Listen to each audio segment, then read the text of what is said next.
በሚያሳዝን ሁኔታ 99% የሚሆነው የኢትዮጵያ ሕዝብ ህይወቱን ሳያሻሽል ነው የሚያልፈው። ለዚህ ደግሞ ዋነኛ ምክንያቶቹ ብዙ ሰው ደፍሮ የማያወራቸው 3 ጉዳዮች ናቸው። ትምህርት፣ ስራና ሃይማኖት። እዚህ ጉዳይ ላይ ያለ አመለካከት እንደ ሀገርም ብቻ ሳይሆን እንደ ግለሰብ ብዙ ሰዎችን ደሃ አድርጎ የሚያስቀር ነው። በዚህ ቪዲዮ እንዴት ነው ወደ ኋላ እያስቀሩን ያሉት፣ እንዴት እናሻሽላቸዋለን የሚለው ነግራችኋለሁ። the only ህይወታችሁ ላይ ማምጣት ያለባችሁ 3 ለውጦች የትምህርት፣ የስራና የሃይማኖት ናቸው። እነዚህም በትክክል ከያዛችሁ ህይወት የማይቀየርበት ምንም ምክንያት የለም።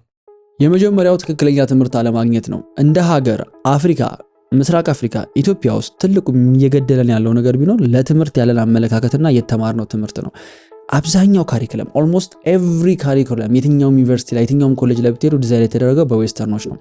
ይሄንን የትምህርት ስርዓት ያመጡበት አላማ ወደኛ ሀገር ያስገቡበት መንገድ በሙሉ ክሮክድ የሆነና አገሪቱ ላይ ሰው ተምሮ ሊለወጥ እንዳይችል አድርገው ነው ያቀረቡት ይሄንን። ለዚህ ደግሞ ምስክር ከፈለጋችሁ ወደ ኋላ በ1960ዎቹ በንጉሱ ዘመን የነበሩትን ተማሪዎች ተመልከቷቸው።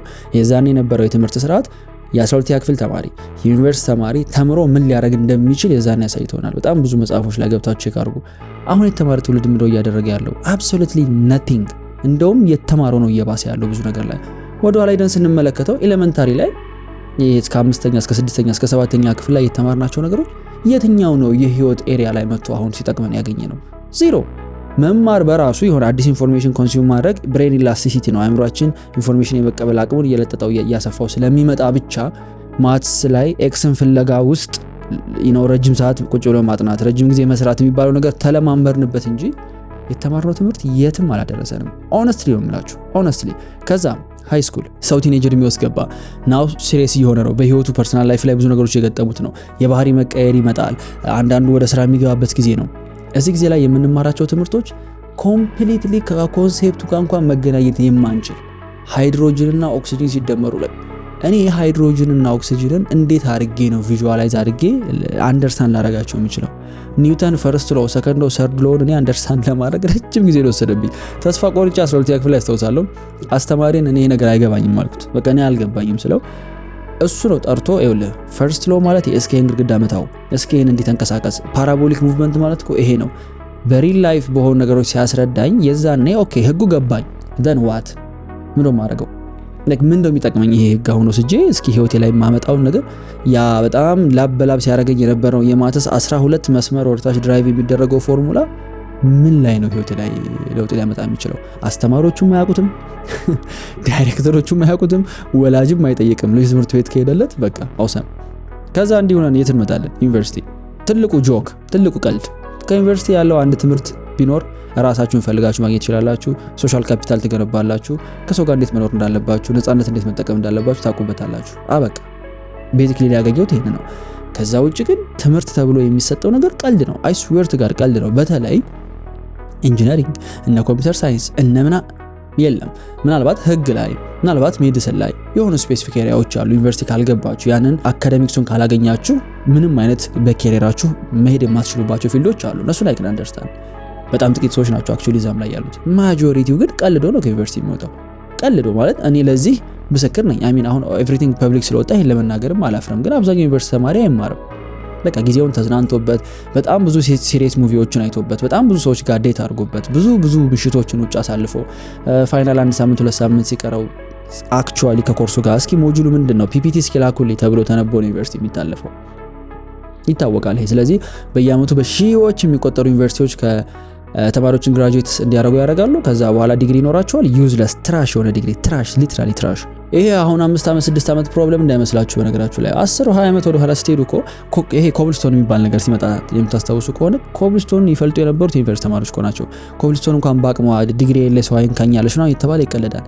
ይሄ እኮ ክሬዚ ነው። ሊያስደነግጠን እኮ ይገባል። ማለት 4 ዓመት 5 ዓመት ዩኒቨርሲቲ የተማረ ሰው ነው እኮ ስንት ነገር ለውጥ ያመጣል ተብሎ ሲታሰብ ድንጋይ ነው የሚጠርበው እንዳልተማረ ሰው ማለት it doesn't make any sense። ለዛኔ ራሱ ሰዎች ለምን ይሄን ሲቀመሙት እንዳልነበር አይገባኝም። ሰፈራችን ውስጥ በጣም ሰፊ የሆነ የኮብልስቶን ፕሮጀክት ነበረ። ሙሉ ሰፈሩን በቃ እንደዛ ድንጋይ ለማልበስና ከዩኒቨርሲቲ ተመርቆ የመጣ ሰው በሙሉ ነው መሮና መዶሻ ይዞ ድንጋይ ሲቀጠቅጥ የነበረውና like እኔ ዛኔ አይገባኝም። አሁን ግን ሳስበው ደነግጣለሁ። ይሄ ማለት የዛሬ 10 ዓመት ነው፣ የዛሬ 11 ዓመት አካባቢ ነው። አሁንም ተመሳሳይ ነው። አሁን ጭራሽ ከተገኘ ነው እንደዛ አይነት ስራ ነው።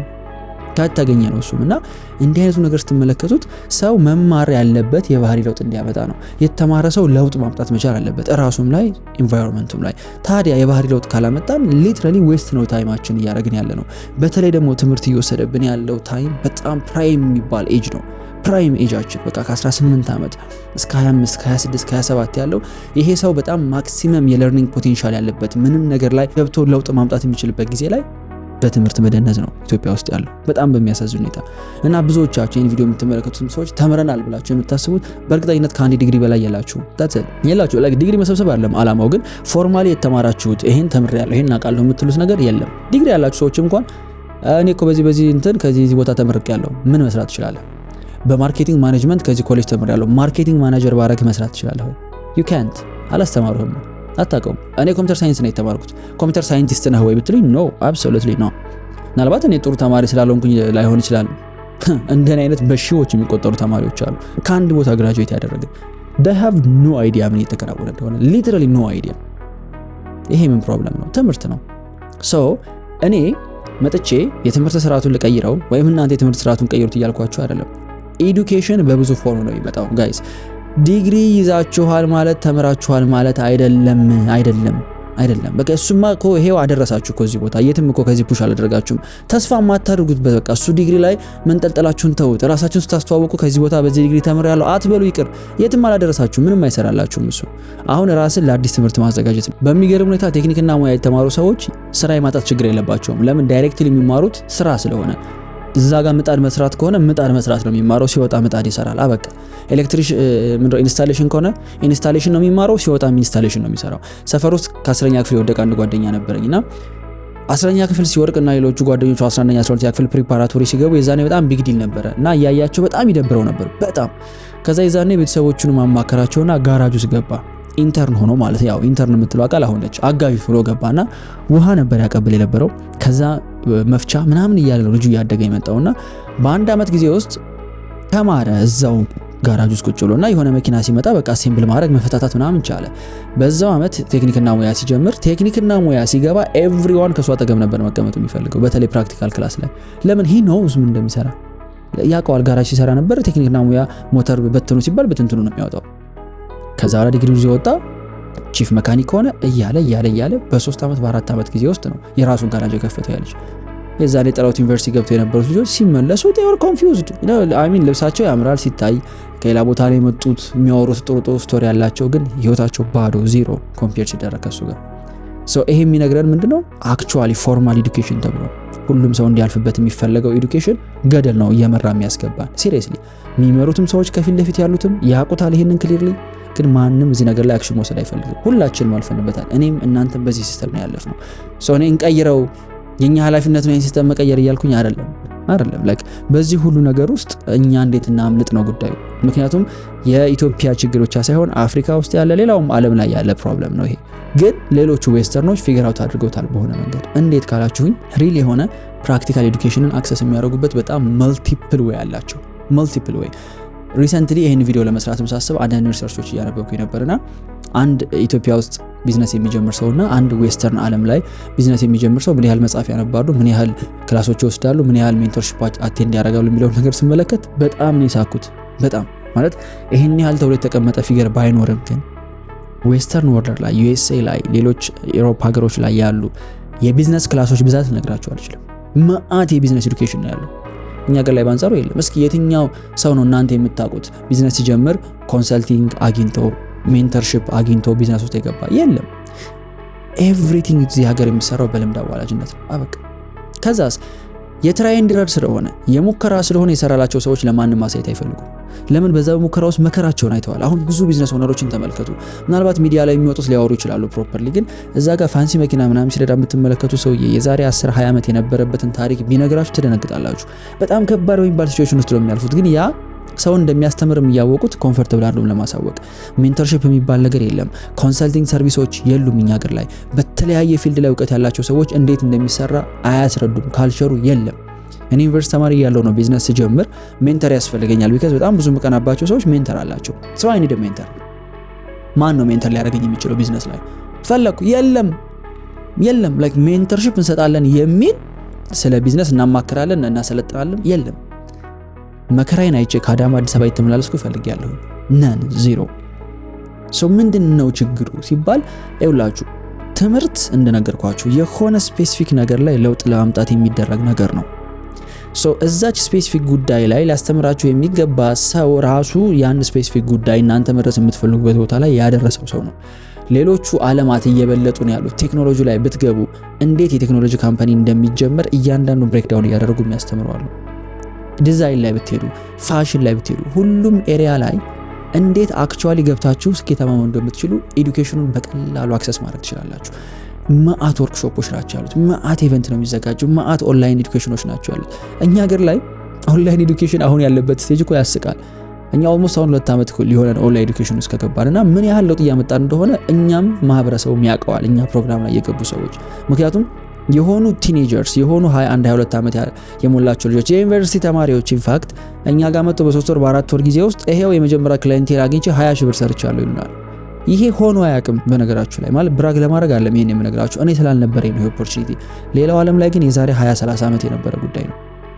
ስቲል እኛ ሀገር 80% ፖፑሌሽን ኢንተርኔት አላገኘም። 80% ስቲል ኦፍላይን ነው፣ የለም። ጋይስ ይሄን ቁጥር አስቡት፣ 130 ሚሊዮን ነን። ያ ማለት 100 ምናምን ሚሊዮኑ ህዝብ ስቲል ኦፍላይን ነው፣ ኢንተርኔት የሚባል ነገር አያውቅም። የቪዲዮ መጀመሪያ ላይ 99% ሰው ነው ያልኳችሁ። ኢማጂን 80 ምናምን ፐርሰንቱ ሰው ኦፍላይን ነው። ያ ማለት ራሱን ለማስተማር ራሱን ለማሻሻል ያለው እድል ጠፍ የለም። ኦልሬዲ ኦንላይን ከሆኑት ደግሞ 20% አካባቢ ሰው ኢንተርኔት ኮኔክሽን ካለው ፕሮፐርሊ ደግሞ ሶሻል ሚዲያ ሊጠቀም የሚችል ሰው 10% ነው። ሪል ዳታ ስለሌለ ነው 10% ነው። ከዛ ውስጥ ነው የሆኑ ሰዎች ሪል ኤዱኬሽን አክሰስ ማድረግ የሚችሉት። የለም። ይሄ ምን አድርጎታል? እንደ ሀገር አይኪው ሌቭላችን በጣም የሞተ ነው። እኔ እንደው ፕሊስ የእውነት ነው የምላችሁ ጄኒዩሊ ባይ ኤኒ ሚንስ የሆነ ኬንያ እዚቹ ሀገር ኬንያ፣ ኡጋንዳ፣ ሩዋንዳ፣ ሌሎች ቻይና፣ አሜሪካ፣ ካናዳ ምናምን ስራ የሚሰሩ ሰዎች ካሉ እንደው በእናታችሁ ከነሱ ጋር ዝም ብላችሁ አንድ 20-30 ደቂቃ አውሩ። አንደርስታንድ ታደርጉታላችሁ ምን ያህል የእውቀት ጋፕ በእኛና በእነሱ መካከል እንዳለ። ይሄን ያመጣው ትምህርት ስለሌለ ነው እኛ ሀገር። ስለዚህ የትምህርት ሲስተሙ ባይቀየር ሰው ግን ራሱን የሚያስተምርበትን ሲስተም ሊቀይር ይገባል። እንዴት ካላችሁኝ ይሄን ቪዲዮ እየተመለከታችሁ ከሆነ ኢንተርኔት አክሰስ አላችሁ። በቃ ይሄ ነው በአለማችን ለመጀመሪያ ጊዜ የመጣ ትልቅ ሰዎችን ህይወት ኮምፕሊትሊ የሚቀይር ነገር ቢኖር ኢንተርኔት ነው። ዋንስ ዩር ኮኔክትድ ዊዝ ኢንተርኔት ትምህርት ሚኒስቴርን መውቀስ አትችልም፣ ቤተሰብን መውቀስ አትችልም። because everything is on your own hand። ራስን ማስተማር ትችላለህ። በቃ ራሳችሁን ማስተማር ትችላላችሁ። ኢትዮጵያ ውስጥ ትልቅ ጋፕ ማለት ኤዱኬሽናል ኮንቴንት ነው። አዲስ አለማየሁ probably like one of the most influential ከሚባሉ ቢዝነስ ፒፕል መካከል እኛ ሀገር ላይ ማለት ነው ሁሌ ሲል የምሰማው ነገር ይሄ ነበረ። ኤዱኬሽናል ኮንቴንት የለም፣ በቂ ኮንቴንት ኢትዮጵያ ውስጥ የለም ይላል። እውነቱን ነው፣ በቂ ኮንቴንት ኢትዮጵያ ውስጥ የለም። ሰው ስቲል ያለው ቲክቶክ ላይ ነው። ሰው ስቲል ቲክቶክ ላይ ሰው እያደባደበ ነው። ለኪዮኒ ኢንፍሉዌንሰሮች ከውጭ ሀገር መጡ ተብሎ እነሱ ቱር የሚያደርጉትን ቪዲዮ በማየት ነው ሰው ስቲል ሆክድ የሆነው። ሲሪየስሊ ስቲል በቃ ዩቲዩብ ላይ በጣም ከፍተኛ ኢንጌጅመንት የሚያገኙ ዋይ የሚባላቸው ቪዲዮዎች ሙዚቃዎች ናቸው። ሪሊ የሆነ ኤዱኬሽን የለም። ሰውም ትሬን አልተደረገም በዛ መንገድ። የሚያሳዝነኝና በጣም ኢሞሽናል የሚያደርገኝ እዚህ ፓርት ላይ ኦነስትሊ ነው የምላችሁ አለን እኮ አሁን እኮ ኮኔክትድ ነን ከሌላው ዓለም ጋር እኮ ተመሳሳይ ፖስት እኩል ሰዓት ላይ እኮ እያየን ያለ ነው። ግን ረጅም ዓመት የተሰራብን ይሄ በቃ የኋላ ቀር የሆነ አስተሳሰብ በእነሱ ፍጥረት እንዳንጓዝ አድርጎ ይዞናልና it's very sad። በቃ የሆነ ወጣት የሆነ ሰው ስንት ነገር ሊሰራበት የሚችለውን መሳሪያ እጁ ላይ ይዞ እንዴት መማር እንዳለበት ባለማወቁ ምክንያት ብቻ ወደ ኋላ እየቀረ ነው። እና ለእውቀት ያላችሁ ለትምህርት ያላችሁ ፐርስፔክቲቭ እስካልተቀየረ ድረስ መቼም ቢሆን ህይወታችሁ ሊሻሻል አይችልም። አሁን እናንተ ባላችሁበትና መድረስ በምትፈልጉበት ቦታ መካከል ያለው ብቸኛው ልዩነት እውቀት ነው፣ አለማወቅ ነው። 1 ሚሊዮን ብር መስራት ፈልጋለሁ የሚል ሰው ካለ ከእናንተ መካከል ካለ መስራት ወደ ኋላ የሚያረግህ ኢኮኖሚው አገሪቱ ምናምን አይደለም፣ አታውቅም እንዴት እንደሚሰራ አታውቅም። ብዙም አታውቃቸው ነገሮች አሉ። ስለዚህ ራስን ሃምብል አድርጎ ለትምህርት ኦፕን ልትሆኑ ይገባል። ኦንላይን ኤዱኬሽኖች ላይ ኢንቨስት አድርጉ። ኢትዮጵያ ውስጥ ለራስ ኢንቨስትመንት ሲባል ምናልባት ገንዘብ ያላቸው ሰዎች ሽቶና የሆነ ነገር ላይ ኢንቨስት ቢያደርጉ ነው። መቼ ነው ለመጨረሻ ጊዜ ለእውቀት ብላችሁ ገንዘብ የከፈላችሁት? ትሬኒንግ ለመውሰድ ብላችሁ ገንዘብ ያወጣችሁት መቼ ነው? በጣም ሬርሊ በእርግጠኝነት የምናገረው ነገር ይሄንን እስካልቀየራችሁት ድረስ በፍጹም ለውጥ የሚባል ነገር አታመጡም። ከዚህ በፊትም ነግሬያችኋለሁ። ይሄን አንደርስታንድ ያደረኩት ሌሎች ሰክሰስፉል ሰዎች እንዴት ሆኑ ብዬ ሳስብ ያልገቡበት ሜንተርሺፕ ፕሮግራም ያልገቡበት ግሩፕ ኮቺንግ የለም። ያላነበቡት መጽሐፍ እጅግ በጣም አንባቢዎች ናቸው። ያን አንደርስታንድ ሳደርግ ኦኬ ትልቁ ባሪየር ማደግ እንዳልችል እያደረገኝ ያለው ነገር እውቀት ነው። ስለዚህ እሱን ለማስበር በቻልኩት መጠን መጽሐፍ አነባለሁ፣ በቻልኩት መጠን ኦንላይን ኢቨንቶች እከታተላለሁ። መውጣት ያለበት ገንዘብ ይወጣል። ለዛ ነው በቀን ለአንድ ቀን ኢቨንት 30,000 40,000 ብር እየከፈልኩ ፓርቲሲፔት አደረግበት የነበረበት ምክንያት ያ ነው። ግን ቢዝነሴ ላይ ፐርሰናል ህይወቴ ላይ ኮምፕሊትሊ ነው የምላችሁ ለውጥ ያመጣው። ኢንፋክት አክቹዋሊ የምሰራውን ገንዘብ 10 እጥፍ ያሳደግኩት ኦንላይን ኢቨንቶችን ፓርቲሲፔት በማድረግና መጽሐፍ በማንበብ ነው። አበቃ። እኛ ሀገር ላይ የትኛው የኛ ሀገር ደራሲ ነው የሰዎችን ባህሪ ቢዝነስ ኢንካም ሲቀይር የተመለከታችሁት? አብዛኞቹ እኮ እኛ ሀገር የሚነበቡ መጽሐፎች የቢዝነስ ምናምን ፐርሰናል ዲቨሎፕመንት ተብለው ትራንስሌሽን ናቸው፣ ከውጭ የተተረጎመ ነው። የለም ሪል ኤዱኬሽን። ሶ ተውት። ጣት መጠቋቋሙ ምንም ስለማይሰራልን ወደ ራሳችን እንመልከት። በየቀኑ ሊገነባን የሚችል እውቀት ኮንሱም ካላደረግን በስተቀር ለውጥ የሚባል ነገር አይመጣም። ምናልባት ይሄን ቪዲዮ ስትመለከቱ ኦሬዲ የምትሰሩት ነገር ሊኖራችሁ ይችላል፣ ላይኖራችሁም ይችላል። ከየት ነው የምጀምረው እያላችሁም ቢሆን ዝም ብላችሁ ተማሩ። ዝም ብላችሁ ራሳችሁን ብቁ አድርጉ። እድል መቼ እንደሚመጣ አይታወቅም። ኦፖርቹኒቲ ሲመጣ ሲያንኳኳ የዛኔ ዝግጁ የሆኑ ሰዎች ናቸው የሚወስዱት።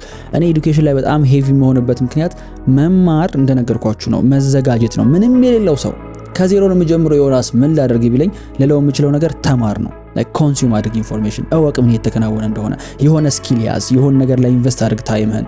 ከዛ ኦፖርቹኒቲ ይመጣል፣ ባይ ዘ ወይ እድል ይመጣል። የዛኔ ሲመጣ ያንን ኦፖርቹኒቲ to the maximum ወስደው መጠቀም የሚችሉት እዛ ቦታ ላይ የተቀመጡ ሰዎች ናቸው።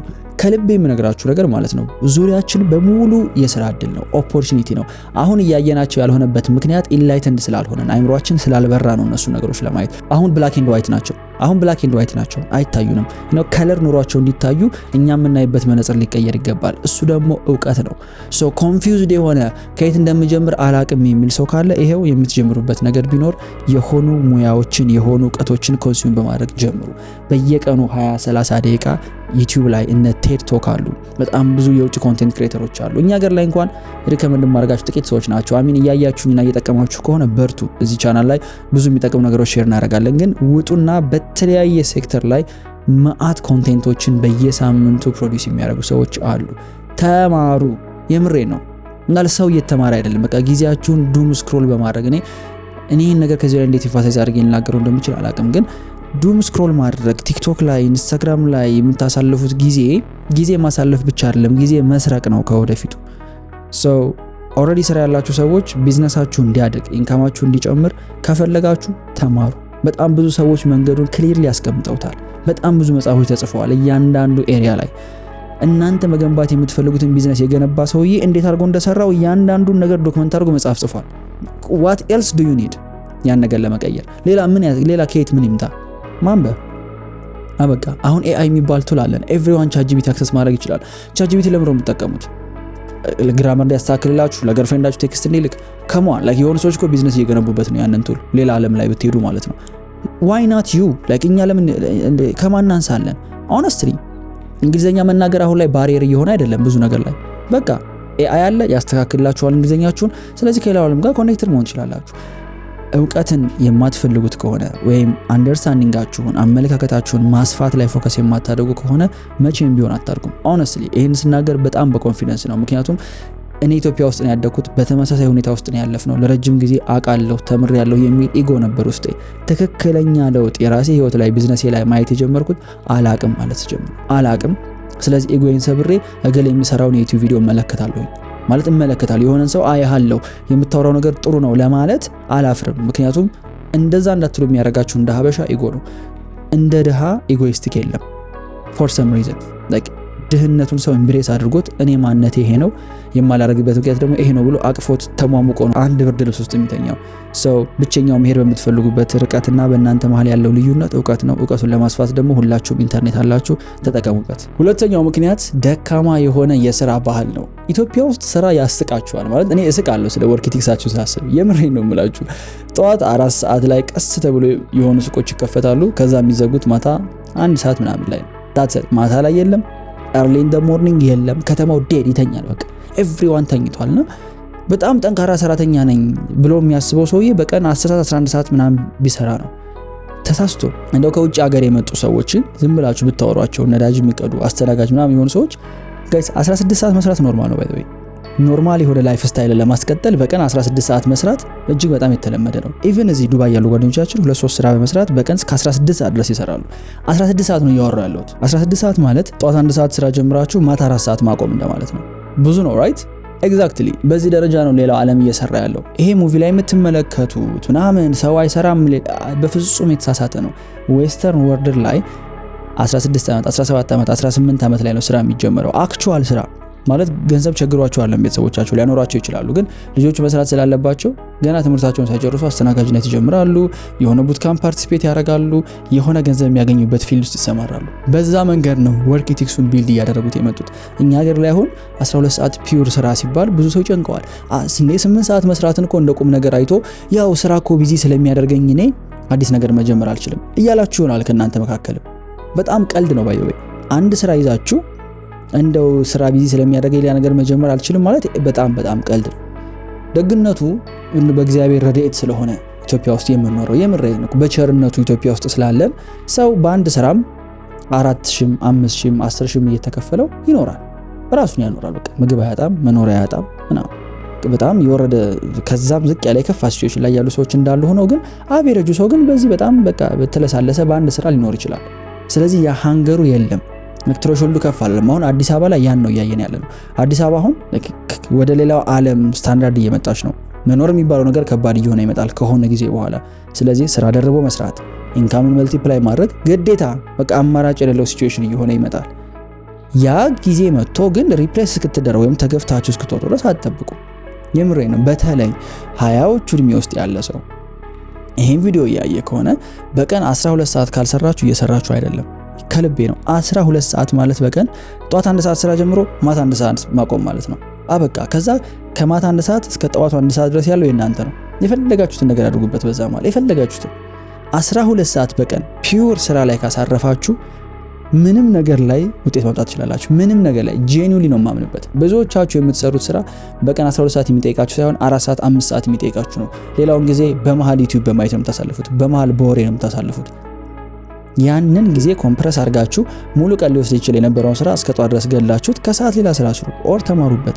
ለዚህ ግዴታ ክፉ ሲቹዌሽን መምጣት የለበትም እናንተ ያላችሁበትን የስራ ኤቲክስ እንድትቀይሩትና ሁሉ ጊዜ ከውጭ ሀገር የመጡ ሰዎች በጣም ኢንስፓየር የሚያደርጉኝ ከውጭ ሀገር ዜግነት ካላቸው ሰዎች ጋር ማውራቱ በጣም ኢንጆይ የማደርግበት ምክንያት ኢትስ ቬሪ ማች ኖርማል። በቀን 12 ሰዓት 13 ሰዓት መስራት በጣም የተለመደ ነው። እኛ ሀገር ላይ ግን ቺል ነው ላይፍ ስታይሉ።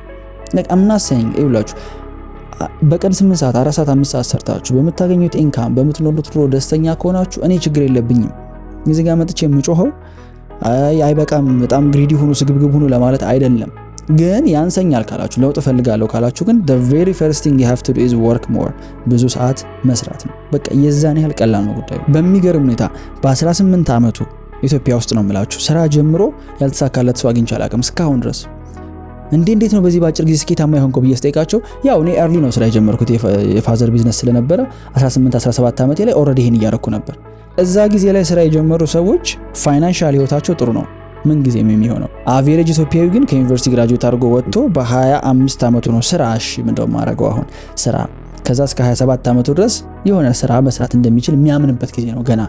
ከዛ 30 ሊደርስ ነገሮችን ፊገር አውት ለማድረግ ሁለት ስራ ኢንካሙን ለማብዛት ምናምን ሲያስብ ያገባል ኃላፊነት፣ ከዛ ይወልዳል አበቃ። ከዛ ምን ይላል አይ እኔ ከስራ ውጭ ያለውን ታይም እኮ ቤተሰብ በጣም ታይም ኮንሱም ያደርግብኛል ስለዚህ ለውጥ የለም። that's it ሀፕን የሚያደርገው ይሄ ነው።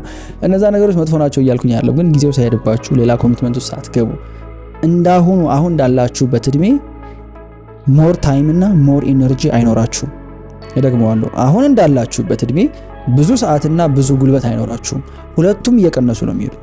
ሳይቀነሱ ተጠቀሙባቸው። ኢትዮጵያ በጣም እንትን ነች ሃይማኖታዊ ሀገር የሃይማኖት ሀገር የምትባል ሀገር ናትና እኔ እሱን ዳውት አደርገዋለሁ። ኦፍ ኮርስ ምንም ጥያቄ የለውም። ላይክ ስፒሪቹዋል የሆነው ወይም ደግሞ በመንፈሳዊ ወይም በሃይማኖት ተቋም ውስጥ ያለው ፖፑሌሽን ቁጥር ይበልጣል ከኤቲስት ከሆነ ወይም ሃይማኖት ከሌለው ቁጥር ይበልጣል። ግን ትንሽ ሪዲፋይን መደረግ ያለበት ግን ሃይማኖታዊነትና መንፈሳዊነት የሚባሉት ነገሮች ሁለቱ የተለያዩ ናቸው ነው። የሆነ ሰው ኮምፕሊትሊ ሃይማኖተኛ ሆኖ ቱዱ ሊስቱን ቲክ አድርጎ ምናምን በቀን አድርግ የተባሉት ነገሮች በሙሉ አድርጎ ስቲል መንፈሳዊ ላይ ሆን ይችላል። ሶ እኛ ሃይማኖት ተብለን ስንማር የቆየ ነው የሰበሰብናቸው ነገሮች ለኛም ለነፍሳችን የሚጠቅሙ የማይሆኑበት እድል በጣም ከፍተኛ ነው። በተለይ ደግሞ የሥራ ዓለም ላይ ፐርሰናል ህይወት ላይ ሆነም ቀረም ገንጥለን የምናስቀምጠው ጉዳይ ስላልሆነ ሃይማኖት የሚባለው ጉዳይ ዳይሬክትሊ ኢንፍሉዌንስ ያደርገናል። ሶ ብዙ አይታችኋል። ለምሳሌ በቃ እግዚአብሔር ካለ ይሆናል ወይም ደግሞ የሆነ ነገር ይሞክርና አልሳካ ሲል እግዚአብሔር አልፈቀደም። ከዛ እኔ ጠይቃለሁ በጣም ኪሪየስ ሆነኝና ዌይት ቆይ how did you know እግዚአብሔር እንዳልፈቀደ? እንዴት ነው ያወቅከው? ይሄን ነገር ሞከርከውና አልተሳካልህም፣ ሰው እግዚአብሔር አልፈቀደ። እንዴት አወቅክ እንዳልፈቀደ? ማለት ያው እሱ የፈቀደው ነገር ብቻ ነው የሚሆነው። ኦኬ እሱ ብቻ የፈቀደው ነገር ብቻ ነው። ስለዚህ ኤቭሪ ታይም ለመጀመሪያ ጊዜ ሞክረህ ሁሉ ነገር ሊሳካልህ ይገባል ማለት ነው፣ እግዚአብሔር ፍቃድ ነው ለማለት። ስለዚህ ኤቭሪ ታይም ሹት ያረከው የሞከርከው ነገር በሙሉ ሊሳካ ይገባል። ራይት ላይክ ሪዲፋይን እናድርገው። እንዴት ነው አክቹአሊ እየሰማንስ ያለነው ነገር? እሺ 2 3 4 ጊዜ ሞክረው የተሳካላቸው ሰዎች እንዴት ነው? እግዚአብሔር ሐሳቡን ቀይሮ ነው? የሆነ ሳለ አይ ይሄ ልጅ ብዙ ይሞክራል ስለዚህ በቃ ሐሳቤን ልቀይር ብሎ ነው? ላይክ how is that? እንዴት ነው ወርልድን አንደርስታንድ የምናደርገው ከሃይማኖት ፐርስፔክቲቭ? ማለት እዚህ ዓለም ላይ እስካለን ድረስ ምንም አዲስ ነገር የለም ይላል አይደል ጠቢቡ ሰለሞን ከፀሐይ በታች ሁሉም ነገር ሪስትራክቸር ነው የሚያደርገው ራሱ። ስለዚህ የሆኑ ነገሮችን ሸፓቸውን የመቀየር ቅርጻቸውን የመቀየር የሆኑ ዲሲዥኖችን የመቀልበስ አቅሙ እኛ ውስጥ አለ። ምክንያቱም ፌስ እያደረግን ያለነው ከሌላ ክሬቸር ጋር አይደለም፣ ከሰው ልጅ ጋር ነው፣ ከኢንቫይሮንመንት ጋር ነው። ስለዚህ አንድ ጊዜ ሞክሮ 2 ጊዜ ሞክሮ አይ እግዚአብሔር አልፈቀደም ማለት ከእምነት በላይ ነው የሚታየኝ ስንፍና ነው። ይቅርታ ሆነስትሊ። ምክንያቱም መጀመሪያ የእግዚአብሔር ፈቃድ ነው ፈቃዱ አይደለም የሚለውን ለማወቅ በራሱ የሆነ ሰው ሊሞክር ይገባል። ግሪኮች አቴማ የሚሉት ኮንሴፕት አላቸው። ኢትስ ቬሪ ፋሲኔቲንግ። አቴማ የሚሉት ኮንሴፕት ምንድነው? ሪሰንትሊ ነው የሰማሁትና በጣም ገርሞኛል። ሶ የሆነ ችግር ሲመጣባቸው ኦር የሆነ ቻሌንጂንግ ጊዜ ሲመጣ ምንድነው የሚያደርጉት? ከኛ የሚጠበቀውን ነገር በሙሉ እናደርግና አቅማቸውን ከነሱ የሚጠበቀውን ነገር በሙሉ ያደርጉና አቅማቸውን ሲጨርሱ የዛኔ አቴማ ከዚህ በኋላ ያንተ ስራ ነው፣ በቃ ከዚህ በኋላ አንተ ግባበት። እኛ በሰጠህን አቅም፣ በሰጠህን ጉልበት፣ በሰጠህን ዕውቀት፣ በሰጠህን መሳሪያ ማድረግ የምንችለው ነገር በሙሉ አድርገናል። ከዚህ በኋላ ያንተ ስራ ነው። እኛ ጋር ግን እንደዛ አይደለም ጉዳዩ። እኛ ጋር ግን አንዴ እንሞክርና አረ እግዚአብሔር አልፈቀደም ማለት ነው ብለን ተዋል። እግዚአብሔር ከኛ ጋር ነው የሚሰራው አብሮ እንጂ ለኛ አይደለም የሚሰራው። ቅጥረኛችን አይደለም፣ አብሮ ነው ከኛ ጋር የሚሰራው። ስለዚህ ሰው እየተራመደ ነው ከእግዚአብሔር ጋር የሚራመደው እንጂ ቆሞ እግዚአብሔር ተራምዶለት አይደለም ወደፊት የሚሄደው። ሰው ከምናስበው በላይ ውስጣችን አቅሙ አለ ነው ነገሮችን የመቀየር። አንድ ጊዜ ሞክሬ ያልተሳካልኝም ማለት ድጋሜ እንድሞክርና እንድጠነክር እድሉን እየሰጠኝ ነው እንጂ አልፈቀደም ማለት አይደለም። ሰው እርስ በርስ ይገዳደላል አይደለም? መሳሪያ ስቶ አንዱን ይሾተዋል። ይሄንስ እንዴት ነው ከእግዚአብሔር ፈቃድ ጋር የምታዩት? ተፈቅዷል ሁሉም ነገር እስከ ሰው መገዳደል ድረስ ተፈቅዷል። ይወደዋል አይወደውም እግዚአብሔር ሌላ ጉዳይ ነው። ስለዚህ አልፈቀደም ብላችሁ ራሳችሁ ላይ በራት ትዝጉ። ይሄ የኔ ፐርስፔክቲቭ ነው። በሃይማኖት ጉዳይ የተሻሉ አስተማሪዎች አሉ፣ እነሱ ሄዳችሁ ብታማክሩ ብታዳምጡ ደግሞ ጥሩ ነው። ከዚህ በፊትም ብያችኋለሁ። እኔ ፐርሰናሊ እግዚአብሔር ወይም ፈጣሪ እናንተ የምታምኑት እምነት ላይ የሰነፎች አምላክ ነው ብዬ አላስብም። መጽሐፍ ቅዱስም ከዚህ በፊት ያለፉ ቅዱሳን አባቶቻችንም ያስተማሩን ከሚባለው በላይ ጠንካራነት ነው እንጂ ስንፍናን በፍጹም አይደለም። ሰዎች ለኢሞሽናል ኮምፈርት ሃይማኖትን ሊጠገቡበት ሊሸሸጉበት አይገባም። በጣም ብዙ የቅዱሳን አባቶችን ታሪክ ስታነቡ ማለት ነው ኢቭን ለምሳሌ እንደ ኦርቶዶክስ ክርስቲያኖች ለእናንተ በተለይ ክርስቲያኒቲ ወይም ኦርቶዶክስ መሆን የፈተና የሰልፍ የስቃይ እንደሆነ ነው እንጂ የኮምፈርት እንዳልሆነ ነው አስተምረው ያለፉት። ላስት ዊክ አንድ አባት ጋር ያወራን በጣም ነው በቃ ማለት ፐርስፔክቲቭን የቀየሩትና እንዴት እንደወደኩት ይሄን ንግግራቸው ነው። እግዚአብሔር የሚመራ አምላክ ነው። ይመራል፣ ሬት ነው ይመራል፣ ኬክ አይደለም። እና ኑቅ መስዋዕት ምናምን ሲባል አጣብቁ የሆነ የሚጣፍጥ ነገር መጾሙ፣ ስከዱ፣ መስጠቱ፣ ማስቀደሱ ይመራል እንዴ አንዱም ደስ አይልም። የምሬን ነው። በጣም አስቀያሚ ነገር ነው ስታደርጉት ይከብዳል። በቃ ጣዕሙ የሚመጣው ከዛ በኋላ ነው። ጣዕሙ የሚመጣው ነገሩን በመላመድ ውስጥ መጀመሪያ ድርጊቱን ከፈጸማችሁት በኋላ ነው ጣዕሙን የምታገኙት። ያችን እንኳን አልፈናታል ሌላ ጥያቄ ነው። ስለዚህ ሁላችንም የተሰጠን እኩል ኦፖርቹኒቲ አለ። ሁላችንም እኩል እድል የተሰጠን እግዚአብሔር ፌቨራይት ብሎ ቪአይፒ ብሎ ቪቪአይፒ ብሎ የሚያስቀምጣቸው ሰዎች የሉ። ራሳችንን ወደሱ ባቀረብንበት ልክ ነው ቪአይፒ እና ቪቪአይፒ የምንሆነው እንጂ በሱ አይን ሁላችንም እኩል ነን። የሆኑ ሰዎች የተሳካላቸው እናንተ የተሳካላቸው ያልሆነው ምክንያት እነሱ ጋር ያለው እግዚአብሔር በጣም ደግ እናንተ ጋር ያለው እግዚአብሔር ደግሞ ትንሽ ጨከን ያለ ስለሆነ አይደለም። he's just there እሱ አለ። ለሁሉም እኩል ነው። እኛ ኦፕሬት የምናደርግበት እኛ የምንሰራበት መንገድ ነው። ሰው የእጁን ፍሬ የአፉን ፍሬ ነው ይበላው። በቃ ስለዚህ በእጃችን የምንሰራው በአፋችን የምናገረው ነገር የምናገኘውን አውትፑት ይሰጠናል ማለት ነው። አባ ገብረ ኪዳን አንዴ ሲያስተምሩን ብለዋል 5 መክሊት የተሰጠው 2 መክሊት 3 መክሊት ሲባል ሁላችንም 5 መክሊት ተሰጥቶናል አሉ። ምንድናቸው እነዛ 5 መክሊቶች? እጅ፣ አይን፣ አፍንጫ፣ ጆሮ ከዛ አይምሮ እነዚህ ነገሮች 5 መክሊቶች ናቸው። ሁላችንም አለ። በእነዚህ ሁሉ የምንሰራው ነገር በሙሉ ምድር ላይ ያለን ውጤት ዲክቴት ያደርገዋል። እና እንደ ሀገር ገንዘብ መስራት ሀብታም መሆን ወይም እዛ ካታጎሪ ውስጥ የሚመደቡ ሰዎች ፈጣሪን የካዱ ዘርፈው ሰርቀው ሰው አስጨንቀው ምናምን በቃ የግፍ ገንዘብ ተብሎ ነው አይደንቲፋይ የሚደረገው። ይሄ እንደው ትንሽ ቀረብ እያላችሁ ስትመጡ ፐርስፔክቲቫችሁ ይቀየራል። ባለፈው ከማራኪ ወግ ከግዛቸው ጋር እያወራ ነበርና በጣም ሰክሰስፉል የሆኑ ሰዎች ጋር ስትሄድ ያየኸው ኮመን ነገር ምንድነው ስለው ከማስበው በላይ ሰዎቹ ሃይማኖተኛ ናቸው፣ ስፒሪቹዋል ናቸው ማለት በጣም they are very much connected ከፈጣሪ ጋር። ስኬታማ የምላችሁ ሰዎች ነው የምላችሁ። የሚያገናኘው ነገር የለም። ገንዘብ መስራት አይደለም ኃጢያቱ ወይም ገንዘብ መስራት አይደለም ችግሩ፣ ገንዘቡ ያለው ፍቅር ነው። ለሱ ብላችሁ የምትከፍሉት መስዋዕትነት ነው። ሰው አምላክ ካላደረገው በስተቀር ገንዘቡን ከሰራ ገንዘቡ የትም የሚቀር ጉዳይ አይደለም። ብዙ ግን ኢትዮጵያ ሶሳይቲ ላይ በጣም ኦቨር ፑሽ ላለማድረግ በቃ ይሄኛው የዓለም ስራ ነው፣ ይሄኛው ዓለማዊነት ነው፣ ይች ዓለም ታልፋለች፣ አላፊ ናት፣ ስለዚህ ምን አለፋህ? እሺ ታዲያ የምታልፈውን ዓለም ከጠላህ ወይም እዚህ ዓለም ላይ አላፊ ነው ነገር አልደክምም ካልክ ለማያልፈው ነገር ድከም። ያደረጉ አባቶች አሉ በጣም ኢንስፓይሪንግ የሆነ ታሪክ ያላቸው። ወይ እንደነሱ ሞቃት መሆን ነው ወይም ደግሞ ያስከው ነገር ላይ መበርታት ነው። ዝም ብሎ መሃል ላይ በመወላወል ግን ከፈጣሪም ጋር ሳይሆኑ ከዚህ ምድር ሳይሆኑ እንዲሁ ዝም ብሎ አየር ላይ የተቀመጠ መሆን ተገቢ ነው ብዬ አላስብም። እንዳልኳችሁ this is just my perspective እና ብዙ ሰዎችን ወደ ኋላ ሲያስቀራቸው ስለመለከት ነው። ሌላ ዓለም ላይ ያሉ ሰዎች ይሄን ይጠቀሙታል። ኢትዮጵያ እንዳትለወጥ ድሃውን እንድትቀር ያደረጋት ሃይማኖት መያዟ ነው። ሃይማኖተኛ ስለሆነች ነው ይባላል። እኔ እንቃወመዋለሁ። ሃይማኖተኛ እንደውም አይደለንም ማለት ሃይማኖት አለን፣ የወረስነው ሃይማኖት አለ ከአባቶቻችን የተማርነው የምናውቀው አለ። እኛ ግን ፐርሰናሊ ኢምቦዲ አላደረግነውም፣ አልገባንም ብዙ ነገር። ለዛ ነው እንጂ ቢገባን ነው እንጂ ድሃ የሚያደርግ ሃይማኖት አይደለም። የትኛውም ሃይማኖት ድህነትን አይሰብክም because ስነፉ ስለማይል። ሁሉም ሃይማኖት የሚሰብከው መጠንከርን፣ መበርታትን ነው፣ አለመተኛትን፣ ምግብ አለማብዛትን፣ ከሰዎች ጋር አለመገዳደልን፣ ሰውን አለመጥላት፣ ሰውን መውደድ ነው ሁሉም የሚሰብከው አይደለ? እንዴት ነው እነዚህ ነገሮች እያደረጋችሁ ድሃ የምትሆኑት? አይኮን። የድህነት ዋነኛ ሶርሱ ስንፍና ነው። ሃይማኖት የማይሰብከው ትልቅ ነገር ደግሞ ቢኖር ስንፍና ነው። በእኔ እምነት አብዛኛውን ኢትዮጵያዊ ወደ ኋላ እያስቀሩ ያሉት ሶስቱ ነገሮች ትምህርት አለማግኘት፣ የደከመ የሥራ ባህልና የማይሆን የሃይማኖት አመለካከት ናቸው። እነዚህን ሶስቱ ነገሮች ማሻሻል የቻለ ሰው በህይወት የተሻለ ቦታ ላይ ይቀመጣል ብዬ አምናለሁ። ሌላው እግዚአብሔር ያውቃል። እስኪ እናያለን። እስኪ እንደው እግዚአብሔር እስኪ ያውቃል። እስኪ እሱም ይሆናል። yes እግዚአብሔር ያውቃል of course እሱም ይሆናል። ምንም ጥያቄ የለውም። እንዳልኳችሁ ነው ግን እናንተ ያላችሁትስ because አብሮ ነው የሚሰራው። እግዚአብሔር ያውቃል ብሎ እንዴት ሰው ፕላን ሳያደርግ ያድራል? አንድ ግጥም አለ እኮ አይደለም? ቀበሮ ትሮጣለች እንትን ያላል አንበሳ ያሳዳታልና አንበሳውም አብላኝ እያለ ይጮሃል። ከእንትኗ ሚዳቋ ናት እንጂ ሚዳቋም ላምልጥ እያለች ጸሎት ታደርጋለች። አንበሳ ሲያባረር ሚዳቋ ስትሮጥ በመሃል ከርከሮ ተኝቷል። ጸሎት አላደረገምና ሚዳቋ ማመለጠች፣ የጸሎቷ መልስ አገኘች። አንበሳውም ደግሞ የጸሎቱን መልስ አገኘ። ያን ከርከሮ በላና አውጣኛ ለወጣ አብላኛ ለበላ ሳይጸልይ የተኛ ከርከሮ ተበላ ይባላል። እና ከርከሮ አንሆን honestly ማለት ከኛ የሚጠበቅ ኤፈርት አለ። በቃ እንደሚዳቆ አውጣኝ ብሎ መሮጥ ነው። እንዳንበሳ ደግሞ ይሄን ነገር እፈልጋለሁ ብሎ መሮጥ ነው። በቃ የዛኔ እግዚአብሔር የምንፈልገውን ነገር ያዘጋጅልናል እንጂ እሱ አለ ብሎ መተኛቱ እኔ የእምነት መለኪያ ነው ብዬ አላስብም። ከኛ የሚጠበቀውን ነገር ሳናደርግ ሃይማኖትን ለኮንፈርት ለምቾት መጠቀሙ እኔ ፐርሰናሊ ትክክል ነው ያላስብም። እንዳልኳችሁ ነው። እዚህ ነገር ላይ ግን በጣም በዲቴል የሚያስተምሩ መምህራን አሉ። ገብታችሁ እነሱ የሚያስተምሩትን ነገር ብትሰሙ ለነፍሳችሁም ለስጋችሁም ትሆናላችሁ። በእኔ እምነት አብዛኛውን የኢትዮጵያ ማህበረሰብ አስረው የያዙት ህይወቱ ላይ ለውጥ እንዳያመጣ ያደረጉት ነገሮች እነዚህ ናቸው። ሃይማኖትን እዚህ ጋር ያካተትኩበት ምክንያት እንደ ሀገር ብዙዎቻችን እምነት ያለን ሰዎች ስለሆነና መለየት የምንችለው ነገር ስላልሆነ ነው። ብዙዎች ይሄንን ለመጥፎ ነገር ተጠቅመውበታል። ኢትዮጵያ እንደ ያደረጋት ሃይማኖተኛ መሆኗ ነው ሲባል፣ እኔ ግን ሃይማኖተኛ አይደለችም ነው ያልኩት።